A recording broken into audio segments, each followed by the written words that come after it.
السلام علیکم سامعین، 20 رمضان المبارک ہے۔ سوشل انڈیا نیوز میں آپ کا خیر مقدم ہے۔ آج سورج غروب ہوتے ہی بہت سے لوگ اعتکاف میں بیٹھ جائیں گے۔ اعتکاف کے حوالے سے ہی جامعہ فلاح الدین بلاسپور کے محتمم اور شیخ الحدیث مولانا محمد اسماعیل صادق کا ایک اہم بیان آیا ہے جو پیش خدمت ہے۔ بسم اللہ الرحمن الرحیم، نحمدہ ونصلی علی رسولہ الکریم، اما بعد، فعن عائشة رضی اللہ تعالی عنہ زوج النبی صلی اللہ علیہ وسلم ان النبی صلی اللہ علیہ وسلم كان يعتكف العشر الأواخر من رمضان حتى توفاه الله ثم اعتكف أزواجه من بعده، رواہ البخاری۔ حضرت عائشہ صدیقہ رضی اللہ تعالی عنہ جو ازواج مطہرات میں سے آپ صلی اللہ علیہ وسلم کی زوج بیوی کا درجہ رکھتی ہیں، وہ نبی کریم صلی اللہ علیہ وسلم کا معمول نقل فرماتی ہیں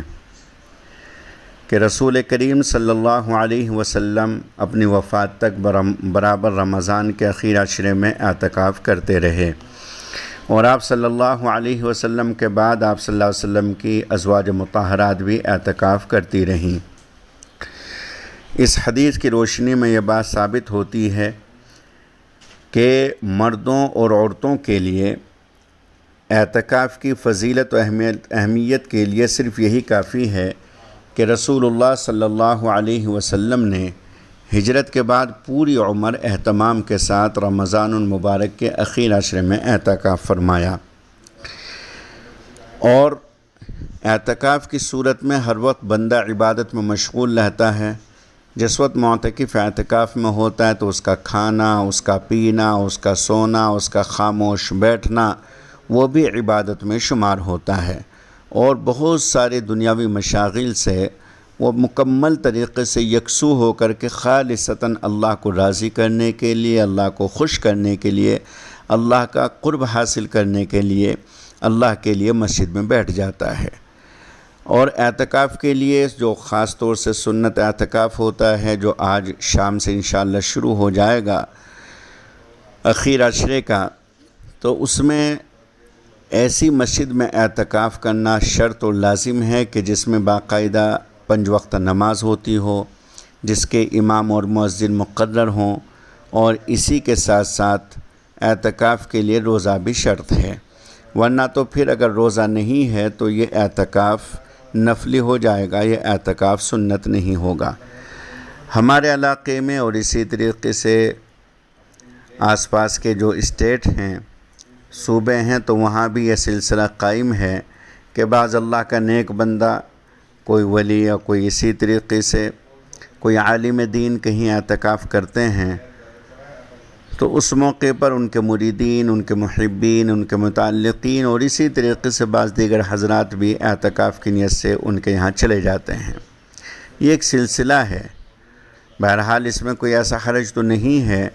لیکن اصل صرف اور صرف اللہ کو راضی کرنے کی نیت ہو۔ منشا ان حضرات کا یہ رہتا ہے کہ عالم دین کی مجلس میں ہم شریک رہیں گے، ان کی باتوں کو سنیں گے، ان سے مستفید ہوں گے، ان کے ساتھ اپنے اوقات کی پابندی کریں گے، تہجد اور اسی طریقے سے دیگر عبادات میں مشغولی رہے گی، بہت سارے علمی مسائل، علمی باتیں بھی معلوم ہوتی رہیں گی، روزانہ دعاؤں کا بھی اہتمام ہوگا، بیانات کا سلسلہ ہوگا، یہ تمام تر مقاصد اور نیتیں ہوتی ہیں۔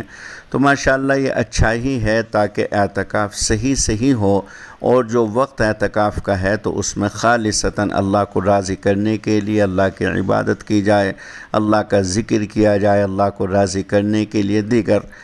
تلاوت میں مشغولی رہے۔ بعض حضرات کو یہ بھی دیکھا گیا ہے کہ بعض حضرات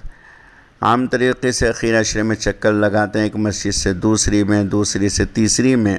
اور وہ یہ دیکھتے ہیں کہ کہاں کا دسترخوان اچھا ہے۔ جہاں کا دسترخوان اچھا ہوتا ہے وہاں جا کر کے 2 روز 3 روز اعتکاف کرتے ہیں، اور وہ باقاعدہ دیکھتے ہیں کہ دسترخوان پر افطاری کے موقع پر اشیاء خوردنی اور اسی طرح سے مشروبات کس طرح کے ہیں، تو وہاں وہ اعتکاف کرتے ہیں۔ تو یاد رہے کہ بہرحال میں یہ تو نہیں کہوں گا کہ ان کا یہ نفع سے خالی ہے، کچھ نہ کچھ اس بہانے ان کو عبادت کا اور اسی طریقے سے مجلس میں اللہ والے کی یا اسی طرح ذکر و اذکار وغیرہ کا موقع مل جاتا ہے، لیکن نیت کی درستگی نہ ہونے کی وجہ سے یقیناً ثواب سے محرومی رہے گی۔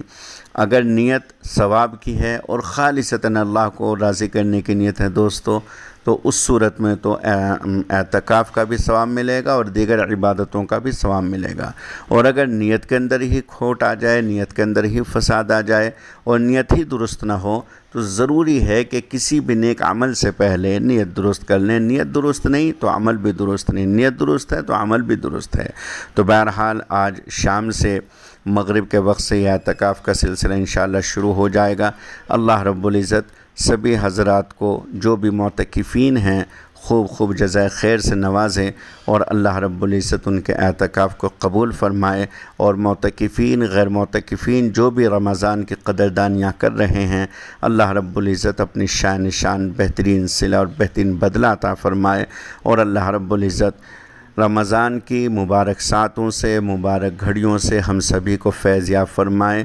ماشاءاللہ سلسلہ بہرحال عبادتوں کا، بعض اللہ کے بندے لگے ہوئے ہیں، عبادتوں مشغول ہیں، ان کے عبادتوں کے اور ان کے اذکار اور وظائف اور ان کی رضا اور خوشنودی تلاش کرنے کے صلے میں، اور اللہ رب العزت اس کے عوض میں اور ان کے وسیلے سے ہم گنہگاروں کی بخشش اور مغفرت کے فیصلے فرمائے۔